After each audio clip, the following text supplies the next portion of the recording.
घर क्या होता है, इसकी परिभाषा मिडिल क्लास फैमिली से बेहतर शायद ही कोई जानता होगा।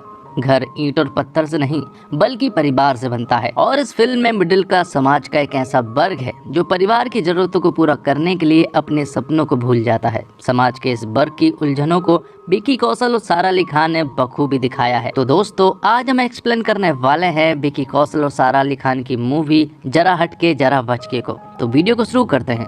और अगर वीडियो अच्छा लगे तो वीडियो को लाइक जरूर कीजिएगा और इसी तरह के वीडियोस पाने के लिए आप हमारे इस चैनल को भी सब्सक्राइब कीजिएगा ताकि आपको इसी तरह के लेटेस्ट और फ्रेश कंटेंट मिलते रहे। तो फिल्म की कहानी शुरू होती है कपिल दुबे और सौम्या चावला दुबे से। यहाँ हमें पता चलता है कि कॉलेज के जमाने से ये दोनों एक दूसरे से प्यार करते थे। तो जो कपिल है वो पंडितों के घर से है और सौम्या जो है वो पंजाबी है, लेकिन फिर भी उन दोनों की शादी की गई और अब वो अपनी शादी की दूसरी एनिवर्सरी मना रहे हैं। लेकिन जब इस छोटी सी फैमिली में दूसरी एनिवर्सरी का केक काटा जा रहा था, वो केक दरअसल में अंडे से बना है। और ये सुनने के बाद तो कपिल की फैमिली पूरी तरह से बौखला जाती है। अब क्योंकि ये एक पंडितों का घर है इसलिए बखेड़ा खड़ा होना तो एकदम तय है। लेकिन ये कोई बड़ी बात नहीं है क्योंकि इनके घर में अक्सर झगड़े होते रहते हैं। तो कपिल और सौम्या अपने परिवार के साथ एक छोटे से घर में रहते हैं। कप्पू के मामा मामी उसके घर पर आए और ऐसी चौकड़ी मार कर बैठे कि घर वापस जाने का नाम ही नहीं लिया। ऐसे में सौम्या और कपिल ने अपने कमरा और प्राइवेसी दोनों का त्याग कर दिया। अब दोनों के कमरे में मामा मामी रहते हैं और ये रोमांटिक जोड़ा जमीन पर चादर बिछाकर सोता है और रोमांस करने को तरसता है। ऊपर से सौम्या को अपनी हर गलती पर अपने मामी के ताने वाने सुनने पड़ते हैं। तो आगे हमें पता चलता है कि सौम्या चावला दुबे एक टीचर है और वहीं हमारा कप्पू जो है वो एक योगा इंस्ट्रक्टर है। तो घर का खर्चा तो ठीक ठाक चल जाता है, लेकिन यहाँ पर सौम्या का सपना है कि वो अपने खुद के घर में रहे। और जो सौम्या का सपना वो कप्पू का सपना। तो वो लोग एक फ्लैट देखने के लिए जाते हैं जहाँ पर जाने से पहले उन्होंने नेम प्लेट पहले से ही तैयार कर ली थी। घर के सारे सपने देख लिए थे, लेकिन जैसे ही वो उस फ्लैट की डील करने के लिए जाते हैं तो उन्हें मालूम चलता है कि जो फ्लैट उन्हें 35 लाख में मिलने वाला था अब वो उन्हें 55 लाख में मिलेगा। तो एक मिडिल क्लास फैमिली के लिए 35 लाख जोड़ना बहुत बड़ी बात होती है। अब 20 लाख रुपए वो और कहां से लाए, इसलिए वो अपने सपने को होल्ड पर रख देते हैं। तो फिर कुछ दिन ऐसे ही गुजर जाते हैं और फिर एक दिन सौम्या को स्कूल में पता चलता है जन आवास योजना के बारे में, जहां सरकार लोगों को आसान और कम किस्तों पर घर दे रही है। लेकिन उनकी प्रोसेस उन्हें मालूम नहीं थी। उसकी प्रोसेस ये थी कि ना तो उनके पास पक्का घर होना चाहिए और ना ही वो ज्यादा अमीर होने चाहिए, तभी इन लोगों को ये घर मिलना मुमकिन है। तब दफ्तर के बाहर भगवान सिंह नाम के एक एजेंट से मिलने के लिए जाते हैं जिसका ऑफिस बहुत ही आलीशान था। तो जब ये लोग भगवान सिंह से मिलते हैं तो यहाँ पर भगवान सिंह उन्हें बताता है कि जन आवास योजना में नाम पाने के सिर्फ 2 ही तरीके हैं। एक, या तो तुम्हारे पिता तुम्हें अपनी जायदाद से बेदखल कर दे या फिर तुम दोनों को तलाक लेना पड़ेगा, क्योंकि अगर तलाक हो गया तो लड़की अकेली पड़ जाएगी और इंडिपेंडेंट गर्ल के रूप में उसे घर दे दिया जाएगा। तो जो दूसरा वाला ऑप्शन था ना, वो सौम्या को काफी अच्छा लगा। उसने कहा सिर्फ कागज पर ही तो तलाक लेना है, कौन सा हम सचमुच अलग होने वाले हैं। जैसे ही तलाक हो जाएगा तो मुझे घर मिल जाएगा, घर मिलने के बाद तो हम फिर से एक हो जाएंगे।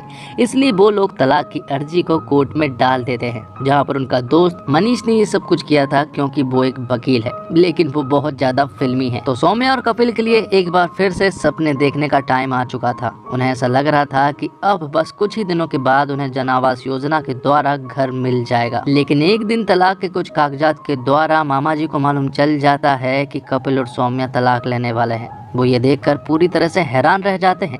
वो ये बात अपने जीजा को तुरंत बताते हैं और ये बात जब कपिल के पेरेंट्स को मालूम चलती है तो वो पूरी तरह से बौखला जाते हैं। वो आखिर ये जानना चाह रहे थे कि आखिर हम लोगों से क्या गलती हो गई या फिर तुम दोनों के बीच में ऐसी कौन सी गलती हो गई जो तुम एक दूसरे से तलाक लेने लगे हो। तब यहाँ पर सौम्या और कपिल जो है वो आपस में झगड़ा करना शुरू कर देते हैं, लेकिन कोई भी वैलिड झगड़ा नहीं मिल रहा था। मतलब कि कोई भी रीजन नहीं था जिस पर कि वो झगड़ा कर पाए, इसलिए ओवर एक्टिंग करते हुए वो झगड़ा तो कर लेते हैं। लेकिन अभी भी कपिल के फैमिली वालों को ये समझ नहीं आ रहा था कि आखिर ये लोग तलाक क्यों ले रहे हैं। तब कपिल की फैमिली दोनों को ही समझाते हैं। कपिल और सौम्या को समझाया जाता है, लेकिन अगले ही दिन कपिल के घर पर सौम्या के पेरेंट्स आ जाते हैं। वो यहाँ पर जानना चाह रहे थे कि आखिर कपिल और सौम्या क्यों तलाक ले रहे हैं, जबकि कपिल के फैमिली वालों को भी नहीं मालूम है कि आखिर वो तलाक क्यों ले रहे हैं। जिसके बाद सौम्या के पिताजी कपिल को समझाते हैं। उन्हें ऐसा लग रहा था कि शायद कपिल का कहीं और चक्कर है, इसलिए वो उससे कहते हैं कि चक्कर होना आम बात है,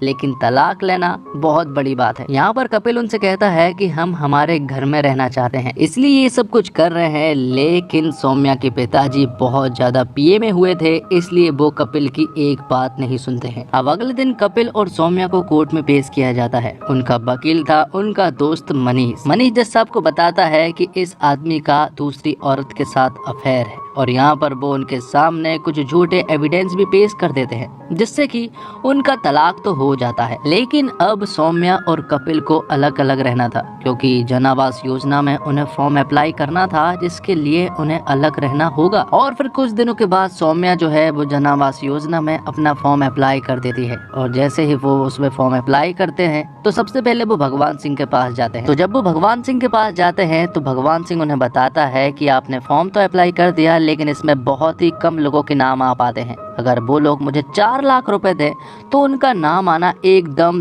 तय है। तो इसके लिए भी वो मान जाते हैं और यहाँ से अब उनको कुछ दिनों के लिए अलग रहना था, इसलिए वो एक बिल्डिंग में सौम्या के लिए एक कमरा किराए से ले लेते हैं। तो अब जब तक जन आवास योजना में नाम नहीं आ जाता तब तक उन्हें ऐसे ही मिलना होगा। और इसी बिल्डिंग में दरोगा नाम का एक वॉचमैन होता है और वो वॉचमैन काफी स्ट्रिक्ट होता है। कौन किससे मिलने के लिए आ रहा है, कौन किसका क्या लगता है, उसे सारी इन्फॉर्मेशन देनी पड़ती है। और दरोगा जो है वो इसी बिल्डिंग के छत पर रहता है अपनी बीबी और अपनी बेटी के साथ। उसका अपना खुद का घर नहीं है, इसलिए वो खुले आसमान में बिल्डिंग की छत पर रहता है। तो अब इसी तरह से सौम्या और कपिल अलग रहने लगते हैं। उन्हें एक दूसरे की काफी याद तो आती है, लेकिन अपना घर पाने के लिए वो सब कुछ झेलने को तैयार थे।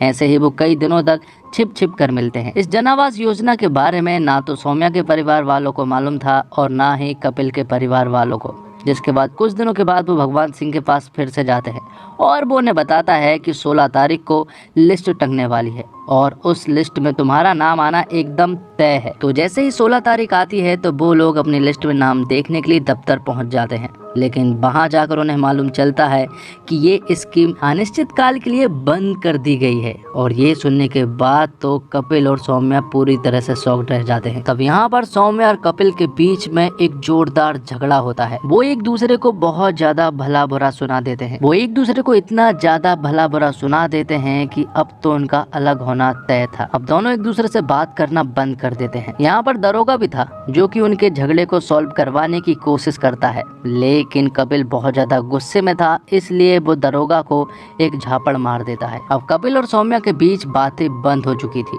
दोनों एक दूसरे के बिना कभी रह नहीं सकते थे। रहना क्या, वो तो एक दूसरे के बिना रहने की सोच भी नहीं सकते थे, लेकिन अब उन्हें रहना पड़ रहा है और इस तरह से रहना पड़ रहा है कि वो दोनों हद से ज्यादा दुखी रहते हैं। और फिर एक दिन सौम्या के पास एक अलॉटमेंट लेटर आता है। उसे मालूम चलता है कि उसे जन आवास योजना के द्वारा मकान मिल गया है। दरअसल में ये योजना फिर से शुरू कर दी गई थी। ये देखने के बाद वो अपने पेरेंट्स के साथ तुरंत ही मकान देखने के लिए जाने लगती है। सौम्या जब यहाँ जाकर मकान देखती है वो काफी खूबसूरत था, लेकिन यहाँ पर एक चीज की कमी थी और वो कमी थी कपिल की, और उस कमी को पूरी ये मकान नहीं कर सकता। सौम्या काफी ज्यादा उदास रहने लगी थी, इसलिए एक दिन वो कपिल के घर पर पहुंच जाती है। वो यहाँ पर कपिल को बताती है कि उसे घर मिल गया है और यहाँ पर इनका भांडा फूट जाता है। अब कपिल के घर वालों को और सौम्या के परिवार वालों को ये बात मालूम चल जाती है कि जन आवास योजना के तहत उन्हें घर पाना था, इसलिए उन्होंने तलाक का ढोंग किया था।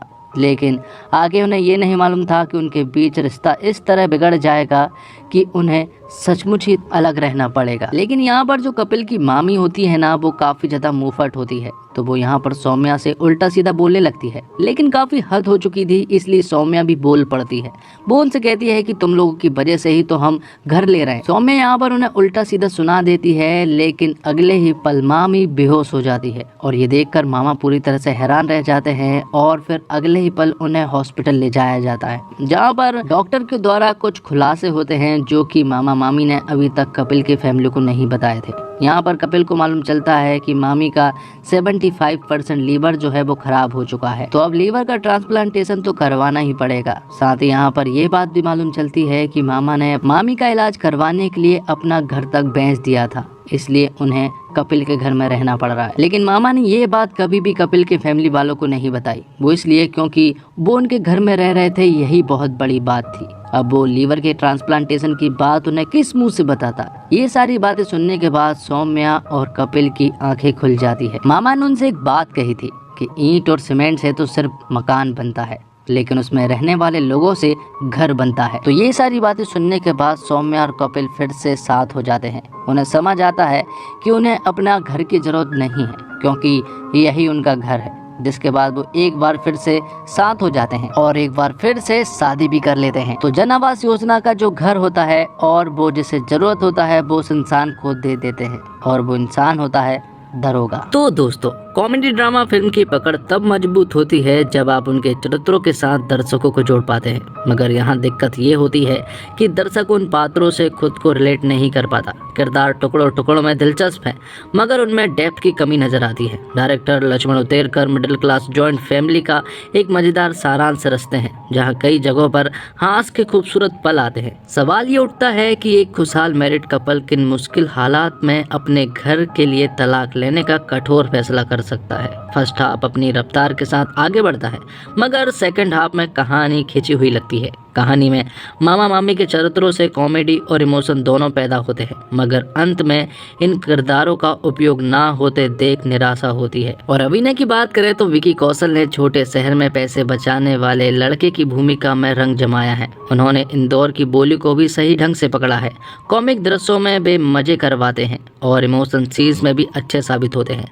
सारा के साथ उनकी केमिस्ट्री जमी है। जहाँ तक सारा के अभिनय के सवाल है, उन्होंने अपनी साड़ी, चूड़ी और बिंदी लुक से अपने किरदार को मजबूत बनाने की पूरी कोशिश की है, मगर उन्हें अपनी डायलॉग डिलीवरी और इमोशन पर थोड़ा ध्यान देना होगा। तो इस फिल्म के हाई पॉइंट्स की बात कर लें तो वो है विकी कौशल का सटीक अभिनय और मध्यम वर्गीय परिवार की वो कहानी जो शायद हमारे देश के लाखों करोड़ों लोगों की कहानी है। दरअसल आपको अपने आसपास ऐसे कई जोड़े या लोग नजर आ जाएंगे जो शहर की इस आपाधापी में अपने लिए एक सुकून या कहें आशियाना बनाना चाहते हैं, लेकिन अक्सर ही अपना घर ढूंढना या बनाना उतना आसान नहीं होता है। यही वजह है कि लक्ष्मण उतेरकर ये फिल्म एक बहुत बड़े दर्शक वर्ग को खुद से जोड़ने में सफल रहेगी। कहानी एक फैमिली इंटरटेनर है और पहले सीन से ही आप कहानी से जुड़ते चले जाएंगे। हालांकि कहानी में सरप्राइज फैक्टर ज़्यादा नहीं है। क्या हो रहा है और आगे क्या होने वाला है उसका अंदाजा आप लगा सकेंगे, पर कहानी आपको बोर नहीं करेगी। वहीं दूसरी तरफ अभिनय की बात करें तो जैसा मैंने पहले ही कहा, विकी कौशल ने एक मिडिल क्लास पति के तौर पर जो कपिल का किरदार निभाया है वो शानदार है। विकी हर सीन में कन्विंस करते हैं। जब वो अपनी पति के ऊपर प्यार बरसाते हैं तो आपको लगता है कि हाँ, ये ऐसा प्यार करने वाला हो सकता है। भाई बात तब बचत करने वाले आदमी की आ जाती है तो उनकी छोटी छोटी हरकतें आपको गुदगुदाएगी। विक्की इस पूरी फिल्म में सबसे रिफ्रेशिंग है। वही सारा साड़ी में और पंजाबी अवतार में बेहद खूबसूरत लगी है, पर उन्हें अपनी एक्टिंग पर काम करने की बहुत ज़रूरत है, क्योंकि वो कई सीन में ओवर करती नजर आती हैं। तो कुछ कॉमेडी सीन में पंच लाइन के बाद वो खुद हंसी दबाती हुई ही पर्दे पर नजर आ रही हैं। बात करें म्यूजिक की तो गाने पहले ही काफ़ी हिट है और फिल्म में सभी संगीत अच्छे लगे हैं। कभी भी जबरदस्ती गाने नहीं हैं। म्यूजिक कहानी के साथ आगे बढ़ता है। ओवरऑल इस फिल्म की बात करें तो जरा हटके जरा बच के वो फिल्म है जिसकी कहानी सही मायने में मध्यम वर्गीय परिवार की बात करती है। इस कहानी से आप जुड़ेंगे और फैमिली इंटरटेनर होने के पैमाने पर भी ये फिल्म पूरी तरह से खरी उतरती है। और कॉमेडी ड्रामा फिल्मों को एक बात का खास ध्यान रखना होता है, अपने किरदारों और उनकी दुनिया को रिलेटेबल बनाना होता है कि उनको आप अपने से जोड़ सके, वरना आप क्यों किसी दूसरे के घर की कहानी, उनके कलेश जानने में इच्छुक होंगे। जरा हटके जरा बच के बस यही नहीं कर पाती। पूरे समय लगता है कि आप दर्शक की तरह फिल्म देख रहे हैं, उनकी कहानी में उतरे नहीं। हर मुख्य किरदार के पास एक कारण होता है जिसकी वजह से वो कुछ फैसले लेता है और फिर उन्हीं का परिणाम भुगतना रहता है। यहाँ उस कारण को ठोस बनाने की कोशिश नहीं हुई है, बस ऊपर ऊपर से दिखा दिया और काम हो गया। चलिए अब कपिल और सौम्या से मिलते हैं, उनकी कुछ खामियां कुछ खासियत देखते हैं। जैसे कपिल हर जगह पैसे बचाने की कोशिश में लगा रहता है, वहीं सौम्या को कोई मैसेज दुबे बोले तो वो सामने वाले को ठीक करती है। अपना पूरा नाम सौम्या चावला दुबे बताती है। और इसी के साथ ये एक्सप्लेनेशन यहीं पर खत्म हो जाता है। उम्मीद करता हूँ दोस्तों आपको वीडियो पसंद आई होगी। वीडियो पसंद आई हो तो वीडियो को लाइक जरूर कीजिएगा और इसी तरह की वीडियोस पाने के लिए आप हमारे चैनल को भी सब्सक्राइब कीजिएगा, ताकि आपको इसी तरह के लेटेस्ट और फ्रेश कंटेंट मिलते रहे। कमेंट बॉक्स में जरूर बताइएगा कि आपको ये फिल्म कैसी लगी। मिलते हैं एक और धमाकेदार वीडियो के साथ, तब तक के लिए आप हमारे चैनल के साथ बने रहिए। धन्यवाद।